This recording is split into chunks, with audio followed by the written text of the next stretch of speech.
Boa noite a todos que nos acompanham pelo canal do Facebook do Centro Espírita Alvorecer. Que a paz de Jesus seja em nossos corações, hoje e sempre. Boa noite, Marília, boa noite a todos. Para nós iniciarmos o nosso trabalho da noite, eu vou ler uma página do livro Vinha de Luz, intitulada Não te perturbes. E o mandamento que era para a vida, achei eu que me era para a morte. Paulo aos Romanos, capítulo 7, versículo 10. Se perguntássemos ao grão de trigo que opinião alimenta acerca do moinho, naturalmente responderia que dentro dele encontra a casa de tortura em que se aflige e sofre. No entanto, é de lá que ele se ausenta aprimorado para a glória do pão na subsistência do mundo. Se indagássemos da madeira, com respeito ao serrote, informaria que nele identifica o algoz de todos os momentos, a dilacerar-lhes a entranha. Todavia, sob o patrocínio do suposto verdugo, faz-se delicado e útil para servir em atividades sempre mais nobres. Se consultarmos a pedra com alusão ao buril, certo esclarecerá que descobriu nele o detestável perseguidor de sua tranquilidade, a feri-la desapiedado dia e noite. Entretanto, é dos golpes dele que se eleva aos tesouros terrestres aperfeiçoada e brilhante. Assim, a alma, assim a luta. Peçamos o parecer do homem quanto à carne e pronunciará talvez impropriedades mil. Ouçamo-lo sobre a dor e registraremos velhos disparates verbais. Solicitemos-lhes que se externe com referência à dificuldade e derramará fel e pranto. Contudo, é imperioso reconhecer que do corpo disciplinado, do sofrimento purificador e do obstáculo asfixiante, o espírito ressurge sempre mais aformoseado, mais robusto e mais esclarecido para a imortalidade. Não te perturbes, pois, diante da luta e observa. O que te parece derrota, muita vez é vitória. E o que se te afigura em favor de tua morte é contribuição para o teu engrandecimento na vida eterna. Então, com essa página, meus irmãos, nós vamos unir os nossos corações, os nossos sentimentos, em agradecimento a Deus e a Jesus pela oportunidade da qual nos permite aqui estar buscando no Evangelho do Senhor as lições tão necessárias a toda a humanidade, a todos nós aqui reunidos.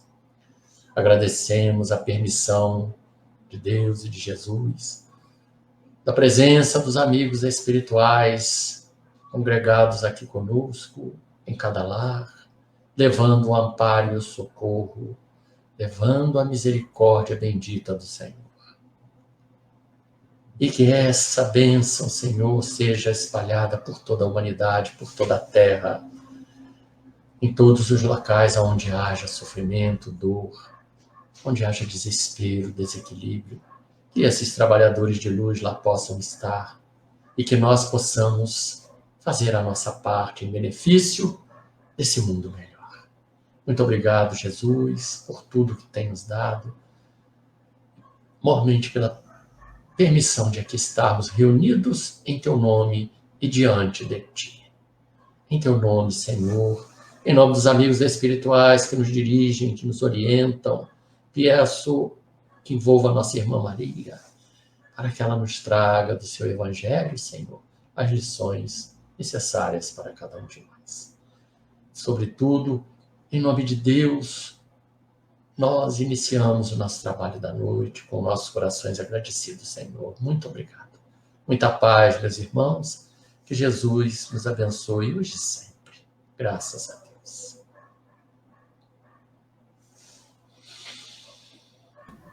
Então, né? Boa noite, Marília. Que lição, né? Para nos despertar quanto à luta dentro da dificuldade que todos nós temos, né? Na nossa vida cotidiana. E é para a gente, essa lição, né, que Emmanuel nos esclarece, é para a gente olhar, um olhar novo, as dificuldades que muitas das vezes aportam em nossa vida. Né? A gente sempre se desespera, e o desespero nós estamos dizendo que não confiamos em Deus nem em Jesus. Porque o cristão que confia, que tem fé, ele não se desespera, sente sem desesperar. Né?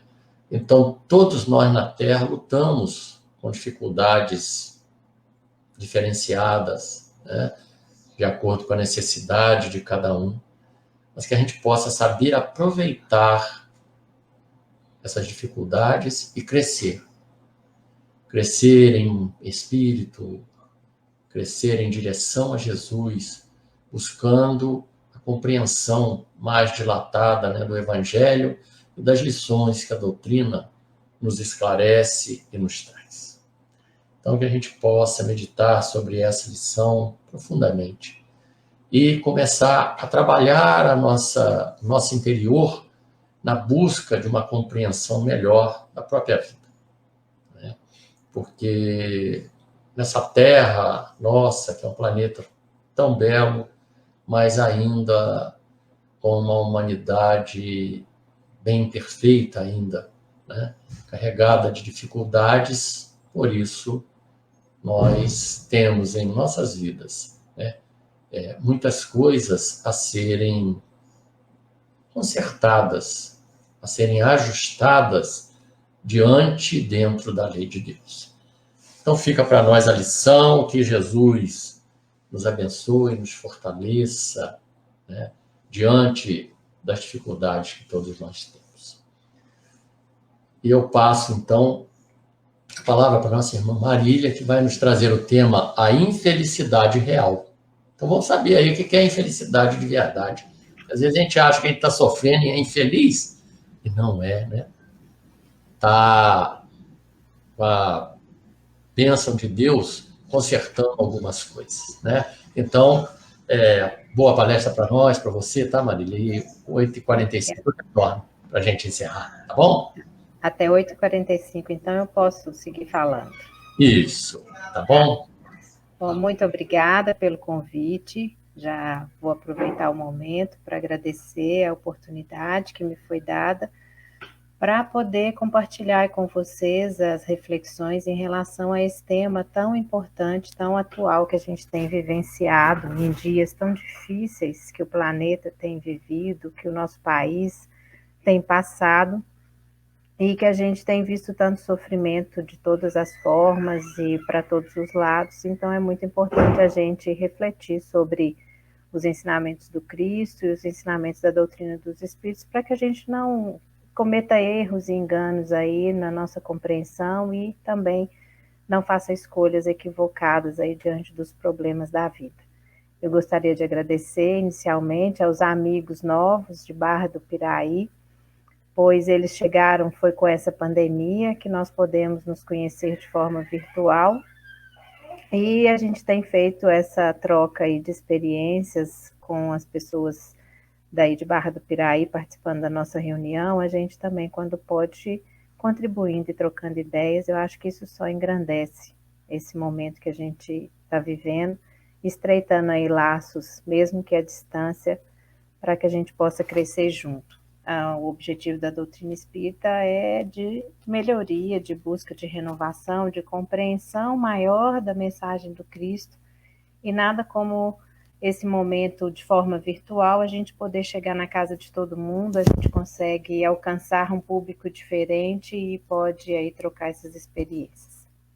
Bom, foi pedido a mim que hoje a gente pudesse refletir sobre o tema infelicidade real, tendo como base o item do capítulo 5 do Evangelho segundo o Espiritismo. Capítulo 5 é intitulado Bem-aventurados os aflitos, através da reflexão da mensagem que está no item 24, onde lá é intitulada Desgraça Real. Então, para a gente refletir sobre essa questão, o capítulo 5, intitulado Bem-aventurados os aflitos, isso é parte do Sermão da Montanha. E o Sermão da Montanha traz para a gente, há uns 2 anos atrás eu pude participar do Congresso Espírita de Pedro Leopoldo, e foi muito, muito sábia a fala de um palestrante, não sei se conhecido de vocês, o Simão Pedro, onde ele colocou para a gente lá que o Sermão da Montanha é como se fosse um degrau, é como se fosse uma escada, que a gente pode, alcançando cada patamar do que está descrito lá no Sermão da Montanha, é um caminho certo para que a gente possa alcançar o Cristo, para que a gente possa merecer ser chamado filho de Deus, para que a gente possa um dia estar em comunhão verdadeira com Deus, nosso Pai, e mais próximo do modelo e da mensagem do Cristo. E bem-aventurados os aflitos, está lá, e o Cristo já dizia nesse sermão, bem-aventurados os que choram, pois que serão consolados. Bem-aventurados os famintos e os sequiosos de justiça, pois que serão saciados. Bem-aventurados os que sofrem perseguição pela justiça, pois que é deles o reino dos céus. E aí a gente tem que compreender o que o Cristo quis dizer para nós nessa mensagem inicial. E estudando essa noite, eu fui observar, não sei se vocês já tiveram a oportunidade de verificar, esse capítulo 5, Bem-aventurados os aflitos, no Evangelho segundo o Espiritismo, excetuando o último capítulo, que fala sobre as preces espíritas, é o maior do Evangelho.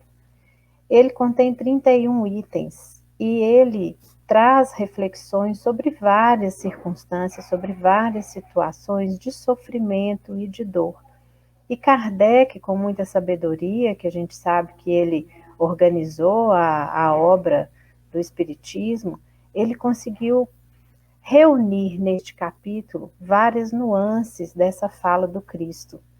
Assim como Kardec, o Cristo veio trazer para nós, ele já sabia de tudo o que viria, o que estava por vir, já sabia da necessidade de compreendermos a sua mensagem mais de 2000 anos após a sua vinda.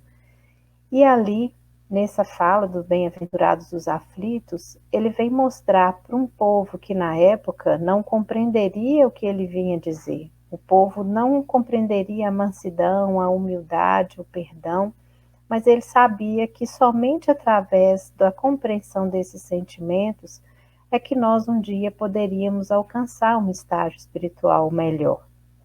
E aí, através desse sermão das bem-aventuranças e dessa mensagem.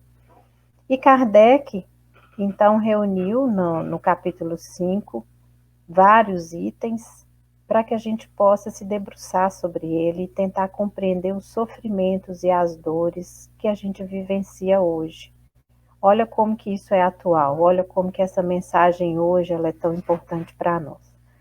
Mas antes de entrar na questão da infelicidade real, eu queria chamar vocês a fazer uma reflexão em relação a uma compreensão equivocada que muitos, até espíritas mesmo, e outros que não são espíritas, mas que muitas vezes têm contato com a doutrina dos espíritos, uma compreensão errônea em relação a essa questão.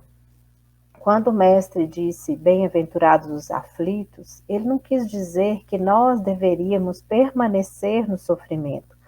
Ele não quis dizer que nós deveríamos buscar dor e sofrimento para as nossas vidas, pois só assim nós sairíamos mais purificados, nós seríamos melhores. O que o mestre quis dizer para nós é que aqueles que encarassem o sofrimento, que estivessem nessa situação de dificuldade, seriam acolhidos, seriam amparados, seriam assistidos, porque ele mesmo disse para todos nós que suave era o seu jugo e leve era o seu fardo. Então, como que o Cristo iria incutir em nós a ideia do sofrimento e da dor,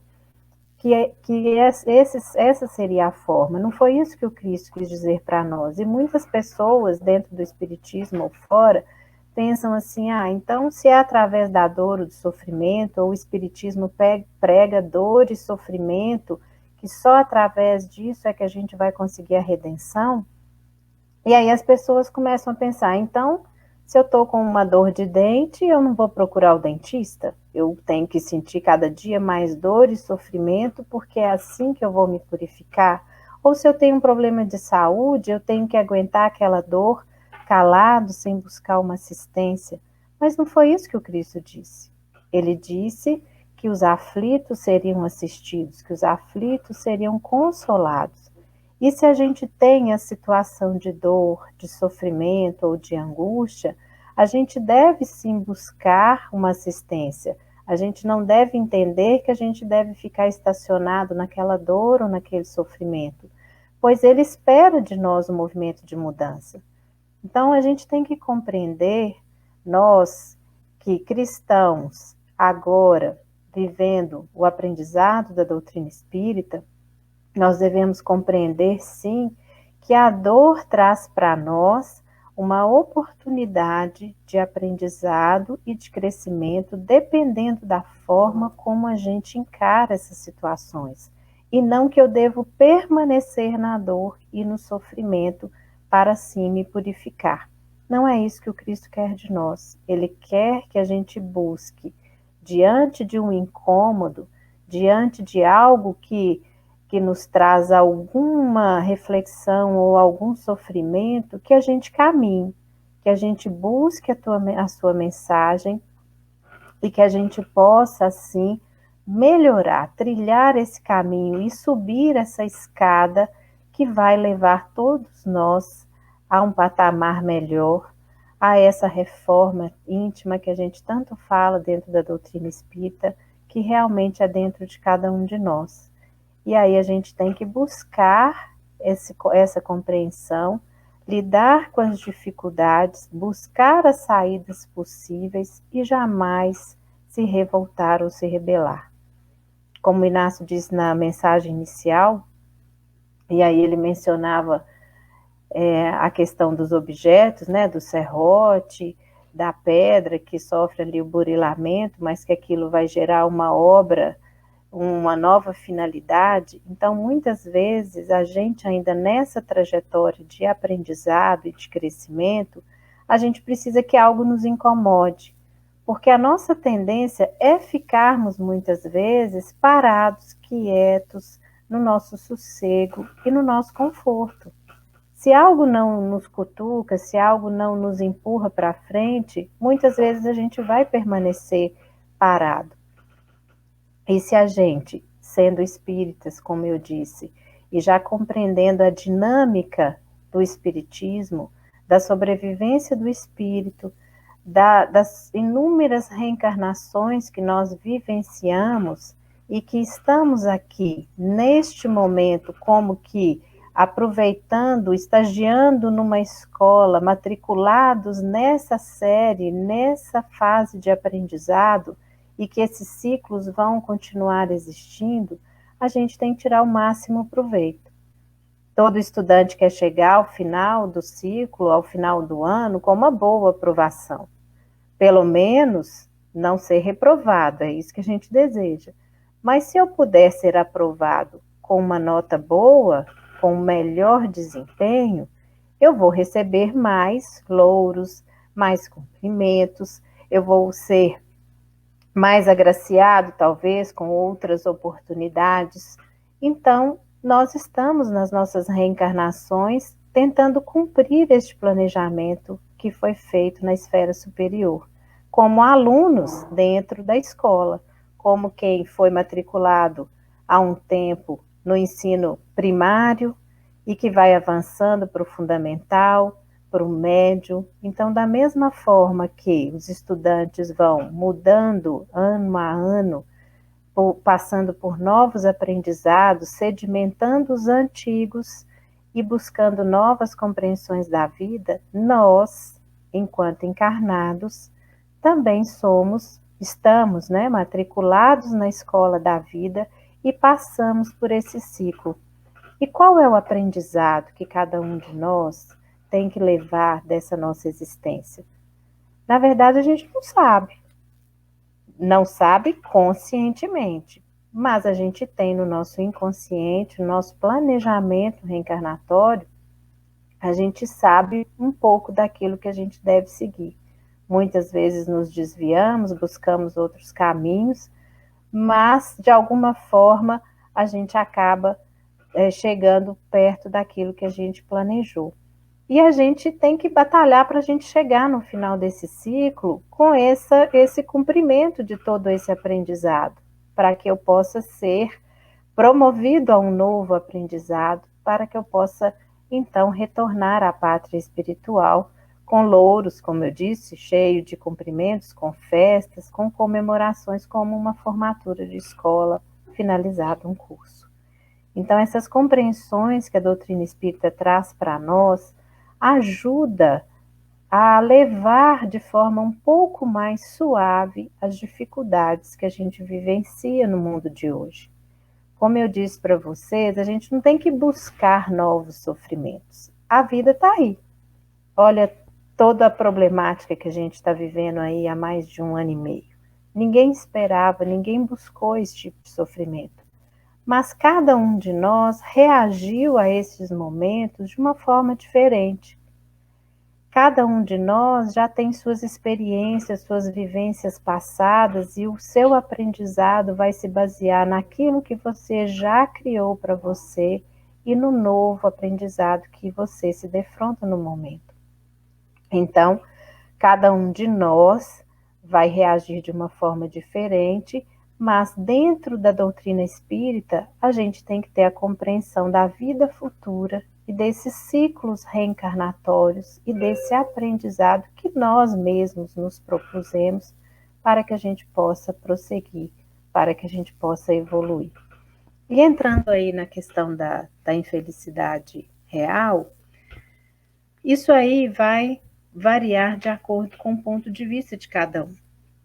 Então, se eu perguntar hoje para uma criança de 3, 4 anos, o que vai ser uma infelicidade para ela? O que vai ser uma tragédia? O que vai ser algo de ruim? Pode ser uma bola que furou ao bater na roseira, pode ser um brinquedo que quebrou, pode ser uma bola de sorvete, que na hora que ele foi dar a primeira lambida, o sorvete caiu no chão e ele ficou sem. Pode ser um balão de gás. Quem já não viu uma criança admirar um balão de gás subindo na hora que ela tirou a cordinha do braço, apesar do pai tê-la divertido, da mãe tê-la divertido? Segura firme o balão, não deixe ele voar. E de repente, quando a gente assusta, o balão já foi para o céu e aquele objeto lindo, tão desejado da criança, já está longe e a gente já não consegue mais alcançar. Para um jovem, para um adolescente, talvez a infelicidade seja uma reprovação na escola, uma recuperação, um castigo do pai e da mãe, porque não teve um bom desempenho ou um bom comportamento, uma espinha na ponta do nariz no dia da festa, tão esperada, e aí para o adolescente isso vai ser uma tragédia enorme e ele vai se recusar a ir naquela festa porque ele não vai estar adequadamente preparado para aquilo. Hoje em dia, com os tempos modernos, a infelicidade para um adolescente pode ser um Wi-Fi que parou de funcionar, um celular que quebrou, a internet que não está funcionando na rapidez que ele desejava. Para um adulto, pode ser um trabalho perdido, o desemprego, pode ter sido uma desilusão amorosa, pode ser talvez a dificuldade em custear as despesas do seu lar, pode ser a fome dos seus filhos, a angústia de não conseguir ter o dinheiro para levar o alimento para casa. E para um idoso, muitas vezes, qual vai ser o sofrimento do idoso? A perda da memória, a dificuldade de locomoção, a dependência das pessoas, dos filhos ou de outros conhecidos, que antes ele poderia sair, poderia fazer todas as suas atividades de forma independente, mas já pelo avançar da idade, ele já não consegue mais ter a mesma condição e a mesma destreza.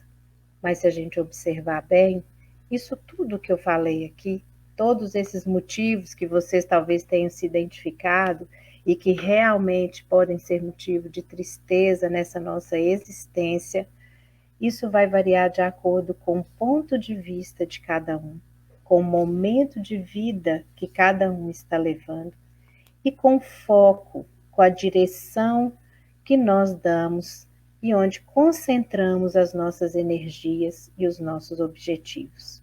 Eu não estou dizendo que todas essas coisas não sejam sofrimento, não sejam infelicidades.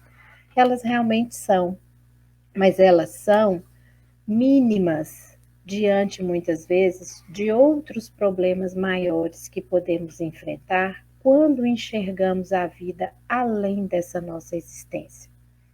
Então, para um jovem, para um adulto, para um idoso, vivenciar isso tudo é sim motivo de sofrimento. E nós não devemos permitir que isso perdure. Como eu disse, o Cristo disse que os aflitos seriam consolados. Então, se algum de nós tem como auxiliar pessoas que passam por dificuldades, sejam financeiras, sejam emocionais nessa existência, a gente tem que estar lá para poder ser a ferramenta de consolo delas. Então, a gente pode ser a ferramenta de alívio, de amparo, de crescimento daquele momento de dor que aquele ser humano está vivenciando. Mas, quando eu já escolhi nessa existência buscar o conhecimento da doutrina espírita, eu tenho que ampliar o meu entendimento do que é um real sofrimento ou do que vem a ser uma real infelicidade. Então, como eu disse para vocês, dentro da vida do dia a dia, esses exemplos todos, eles são sim momentos de situações de tristeza ou infelicidade. Mas, dentro do meu planejamento reencarnatório, se eu tenho inúmeros ciclos de vida e se eu já vivenciei outras oportunidades e hoje eu estou matriculado nessa oportunidade, eu escolhi todas essas situações e essas dificuldades que eu vivencio hoje, isso tudo tem que ter uma origem. Então, se eu hoje passo privações financeiras, se eu tenho dificuldades, se eu passo dificuldades na minha família, se eu sofro desilusões aí inúmeras, se eu passo por doenças que me trazem dor, que me trazem dificuldades, eu tenho que ampliar o meu conhecimento dentro da doutrina espírita e buscar compreender o que é uma real infelicidade quando eu penso na vida espiritual. E para a vida espiritual, a gente tem que buscar essas oportunidades de aprendizado e de crescimento. Então, como eu disse, vou fazer de novo a reflexão. A dor, ela não tem que ser acentuada, ela não tem que ser exacerbada, eu não tenho que permanecer estacionado diante da dor e do sofrimento. Mas eu também não posso me revoltar, eu também não posso me rebelar, eu também não posso descontar no meu próximo aquela dificuldade que eu vivencio, porque muito do que eu vivencio hoje de dor e sofrimento são causas passageiras, são sofrimentos transitórios, são situações que vão trazer para mim o aprendizado se eu souber aproveitar estes momentos, se eu souber lidar com aquela dor e com aquele sofrimento com aceitação, com resignação, com tranquilidade. E aí vocês devem estar me perguntando, nossa, não é tão simples assim. Mas como eu disse para vocês, diante da compreensão da vida espiritual, o que pode parecer uma grande dor e um grande sofrimento pode ser um momento da nossa libertação. Eu gostaria de dividir com vocês aqui essa reflexão com duas situações, duas histórias. Uma que se passou lá na época do Cristo, e talvez muitos de vocês já tenham lido no livro Boa Nova, de Humberto de Campos, Psicografia de Francisco Cândido Xavier, quando ele menciona a história de Maria de Magdala. Maria de Magdala, conhecida como uma pecadora e que depois de ter sido amparada pelo Cristo, ela se tornou então uma de suas seguidoras. E ela, depois da, da, da, da partida do Cristo, ela meio perdida, sem saber qual caminho que ela ia seguir, ela opta por cuidar de uma colônia de leprosos que tinha próxima à cidade onde ela vivia. E ali ela viveu longos anos cuidando desses leprosos, sempre tendo em mente a mensagem e o exemplo do Cristo. E ela ali cuidava, e aí ela aproveitava o momento para dividir com aqueles irmãos que passavam naquele momento pelo sofrimento da lepra e que eram rechaçados e abandonados, eles recebiam dela o cuidado, recebiam o alívio, recebiam as palavras de consolo. E aí, ao final de sua existência, ela acabou por contrair também a lepra. E ela, adoecida, já depois de muitos anos de cuidar daqueles irmãos, ela acaba desencarnando. E veio depois uma explicação, muitos podem pensar assim, mas como? Como que ela pode ter sido acometida pela doença, mas ela era tão boa, isso não seria uma injustiça? E lá no livro Boa Nova surge a explicação dizendo que dentro da programação reencarnatória dela existia ainda a necessidade de uma nova reencarnação, mas que diante daquele trabalho que ela executava naquele momento, foi dada a ela essa possibilidade de que, adoecida da lepra, ela partisse, finalizando ali, completando ali, eliminando ali tudo que ela precisava ainda dentro do seu aprendizado, para que ela, assim, purificada, não precisasse renascer ainda para uma outra existência de sofrimento. Então, ela soube aproveitar da dor e do sofrimento, do aprendizado do Cristo, soube auxiliar, aliviando a dor daqueles irmãos que eram abandonados, e no seu trabalho e depois, posteriormente, também na sua doença, ela soube ter aceitação, resignação e pôde ser recebida nos braços do Cristo, já tendo concluído essa sua tarefa, esse seu aprendizado. Então, esse tá lá no livro Boa Nova. Se eu tiver cometido aí alguma falha, algum equívoco, vocês me desculpem, mas a mensagem é essa. E outra história que eu gostaria de dividir com vocês, eu não sei se muitos de vocês já ouviram falar do Jerônimo Mendonça. O Jerônimo Mendonça foi um médium contemporâneo da época do Chico Xavier. Ele nasceu em 1939, na cidade de Ituiutaba, aqui em Minas. E ele, a partir dos 15 anos, ele teve o contato com a doutrina espírita e ele se encantou com a doutrina e passou ali a estudá-la e se tornou um espírita muito envolvido no desenvolvimento do espiritismo na sua região, inclusive tendo fundado centros espíritas, tendo fundado creches, já na idade já jovem. E por volta dos 18 anos, ele começou a sentir dores muito fortes nas juntas, nas pernas e nas articulações.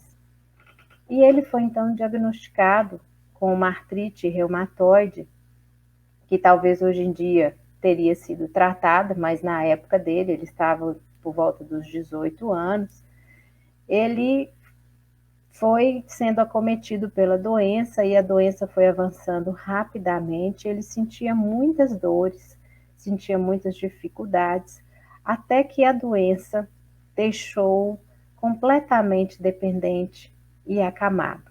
Isso por volta dos 20 anos de idade. Ele já estava, então, preso a um leito, sem conseguir se movimentar. E a história dele é que ele sentia muitas dores, sentia muitas dificuldades, mas ele sabia aceitar essas dores e essas dificuldades. E ele aproveitava esses momentos para cada vez mais estudar a doutrina espírita e se tornou um grande palestrante espírita. Só que ele vivia acamado.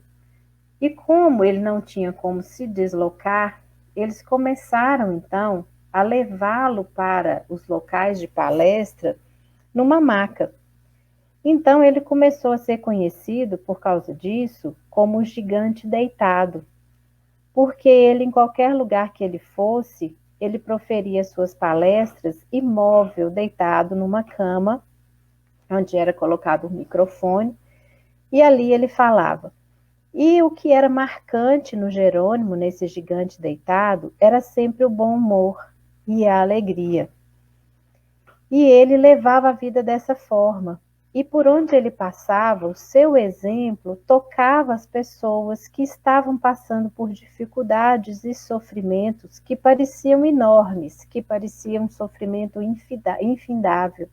Mas ao se deparar com a condição daquele, como ele mesmo dizia, aleijado ou acamado, porque ele ainda tinha um bom humor de fazer piada, muitas vezes com a própria condição dele, as pessoas eram tocadas de tal forma com as suas palavras e com a condição de vida dele, que elas buscavam então a transformação e a mudança, porque aí elas entendiam que aquilo que para elas era um grande sofrimento, era um motivo de desespero, ou um motivo, inclusive, de pensar em suicídio diante daquele sofrimento e das palavras do Jerônimo Mendonça. Muitos foram salvos, o que é o que se diz dentro do quando você lê a história dele, que muitos foram salvos por terem sido tocados pelas suas palavras e pelo seu exemplo. Ele ganhou, em determinado momento da sua vida, uma Kombi, que era a forma como ele se deslocava. Então as pessoas pegavam a maca dele, colocavam ele dentro da Kombi, levavam ele para onde ele tinha que fazer palestra, e assim ele ia para todo lado. E quem for ler a história dele vai se deparar com muitos fatos engraçados, e ele sempre ria e comentava isso, e aí a gente fica admirado de pensar como que ele, que ficou mais de 30 anos retido a esse leito, viajava por várias cidades do país, proferindo palestras e sempre mantendo esse bom humor. E aí, o Jerônimo Mendonça, num dos casos que é relatado quando a gente vai ler sobre a biografia dele, tem um caso de um senhor, então, que veio de São Paulo, e esse senhor chega e bate à porta do Jerônimo e ele é atendido, convidado a entrar. E aí, antes que ele se deparasse com a figura do Jerônimo, ele escuta altas gargalhadas. E aí ele se vê confuso, e aí vira para a senhora que tinha atendido a porta e fala assim, mas eu estou achando que eu vim no lugar errado. Como que esse moço vai poder me ajudar a enfrentar o sofrimento que eu estou vivendo se ele não entende nada do sofrimento alheio? Com certeza eu vim parar no lugar errado e eu não vou conseguir alcançar o meu objetivo aqui. E aí então ele chega, vê a situação do Jerônimo e as outras pessoas saem e deixam esse senhor conversando com o Jerônimo. E aí ele fala com o Jerônimo que ele era um homem muito rico, um fazendeiro, que ele tinha grandes propriedades no interior de São Paulo e que ele acabava de perder tudo. Ele estava na miséria. E que antes, quando ele tinha essa fazenda, ele tinha avião, ele tinha carros à sua disposição, ele podia fazer tudo o que ele queria. E a família, que era distanciada um do outro, a esposa vivia nos seus chás e nos seus eventos, os seus filhos podiam ir e vir e fazer aquilo que queriam diante da riqueza que ele tinha. E que a partir daquele momento, uma semana antes, ele tinha perdido tudo e que agora ele vivia a cobrança da esposa, que queria ter a mesma vida de antes, vivia a cobrança dos filhos, que queriam ter também as mesmas vantagens, mas que agora ele não poderia mais oferecer. E que ele entrou numa farmácia e foi para comprar um remédio, porque ele ia tomar um remédio, ele ia suicidar. E ele estava resolvido a fazer isso quando ele encontrou com um amigo lá, e o amigo estranhou, perguntou o que ele ia fazer com aqueles remédios, e ele foi e contou o que estava acontecendo. E o amigo dele falou assim, não, de forma alguma que eu não vou permitir que você faça isso. E aí ele fala, não, mas eu não dou conta, eu não vou levar adiante a minha vida. Ele falou assim, olha, tudo bem, eu respeito a sua decisão, mas antes de você tomar qualquer atitude, você vai procurar essa pessoa de nome Jerônimo Mendonça, eu te dou a passagem, pagou a passagem para ele, e então ele estava lá diante do Jerônimo Mendonça, se queixando, mas achou que o Jerônimo não entendia do sofrimento alheio e não poderia auxiliar. Imaginem vocês, o Jerônimo preso num leito, sem poder se mover, e já a essa altura, eu esqueci de mencionar a vocês, além de acometer o corpo, a doença também levou ele à cegueira. E aí ele já cego, ele estudava através da leitura de outras pessoas, então ele era totalmente dependente das outras pessoas, mas jamais perdeu a alegria e o bom humor. E aí ele vira para esse fazendeiro e fala assim, mas hoje, me responda aqui o senhor, se esse que ficou com a sua fazenda, que te passou para trás, chegasse para o senhor e virasse e falasse assim, mas senhor, eu devolvo a fazenda para o senhor em troca do seu olho, o senhor aceitaria? Aí ele, não, meu olho? Mas meu olho é uma coisa muito preciosa, eu jamais poderia fazer isso, que história é essa? Então, se esse homem que ficou com a sua fazenda falasse que trocaria, te devolveria essa fazenda em troca do seu braço, o senhor aceitaria? Jamais, que conversa é essa, Jerônimo? Ou em troca da sua perna? Não, nada disso.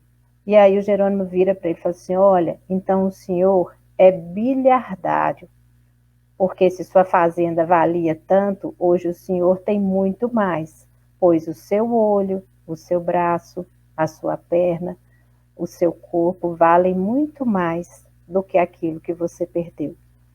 Então era assim que Jerônimo ensinava as pessoas, mostrando para elas o que era realmente de valor para cada um de nós. De nada valeria para esse homem a sua fazenda, de nada valeria para sua esposa, o seu filho, o dinheiro e a riqueza que eles tinham, se eles não aproveitassem a sua existência para fazer algo de útil. E esse fazendeiro, então, compreendendo a mensagem do Jerônimo, desistiu da sua ideia, resolveu levar a vida de outra forma e com frequência buscava o Jerônimo, quem ele imaginava que não poderia dar-lhe conselho nenhum, e ia atrás do Jerônimo para que pudesse auxiliá-lo. E para o Jerônimo, gente, qual seria a infelicidade maior? Ele dizia que ele era devedor da lei do Cristo, ele era devedor da lei de Deus. Ele tinha tido em uma outra existência, apesar dele não mencionar muito sobre a vida dele, ele tinha cometido vários erros, ele tinha sido causador de vários assassinatos. E nesta atual existência, ele escolheu esta doença que o acometeria de forma jovem, tornando-o incapaz e dependente de outras pessoas. Ele escolheu servir a doutrina espírita e ele manteve a alegria, ele manteve o bom humor, ele soube enfrentar as suas dificuldades.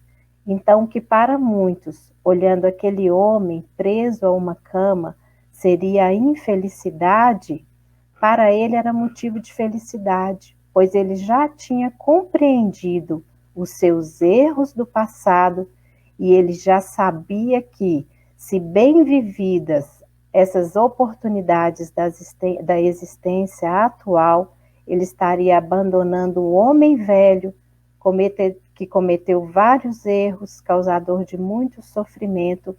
Ele abandonaria essa história e estaria então levando um novo trajeto de vida para todos. E aí, hoje já se tem notícia do Jerônimo trabalhando aí nas reuniões, e agora ele se denomina o gigante em pé e não mais o gigante deitado, pois ele continua aí trabalhando com todos nós.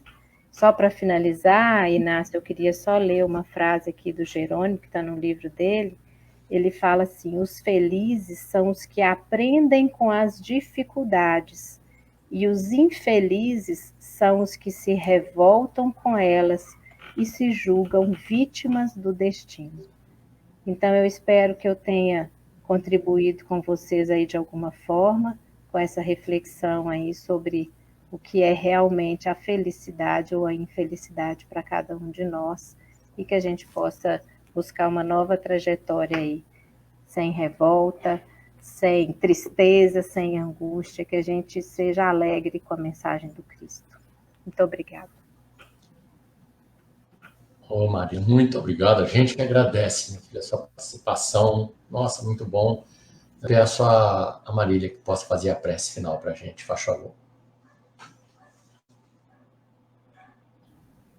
Muito obrigada a vocês pela oportunidade e sempre que tiver possibilidade de colaborar com vocês, nós estaremos aí juntos. Querido amigo Jesus, agradecemos mais uma vez, Mestre, por tudo que nos tem ofertado nesta nossa existência. Nos queixamos muitas vezes de pequenos atropelos, de pequenas dificuldades encontradas no dia a dia, mas ainda não sabemos aproveitá-las para o nosso próprio aprendizado. Não sabemos ainda, Mestre, buscar o teu exemplo de mansidão, de humildade, de amor, e muitas vezes nos rebelamos, muitas vezes revoltados, abandonamos a tua ideia e a tua mensagem, buscando para cada um de nós mais dor e sofrimento, desviando do caminho que nos tem colocado. Pedimos, Mestre, que nos auxilie na compreensão da tua mensagem, que nos auxilie, Mestre, a aceitar as dificuldades e problemas dos dias de hoje, pois assim, já sabendo a necessidade de crescimento de cada um de nós, já sabendo que assim poderemos buscar a tua mensagem, buscar o teu caminho, é que poderemos superar aquilo que enfrentarmos. Pedimos, Mestre, que abençoe aos que se voltam contra vós, aos que se negam a entender a tua mensagem, aos que lutam tentando apagar a tua luz. Eles, Mestre, mais enganados do que todos nós, merecem as tuas bênçãos, pois se encontram perdidos. E que despertem para a tua mensagem. E que nós, Mestre, que hoje buscamos o aprimoramento moral, saiamos fortalecidos, saiamos confiantes sempre da tua presença e do teu amparo em nossas vidas. Que a tua luz se derrame sobre todos nós, sobre essa humanidade que tanto carece das tuas bênçãos. Que assim seja.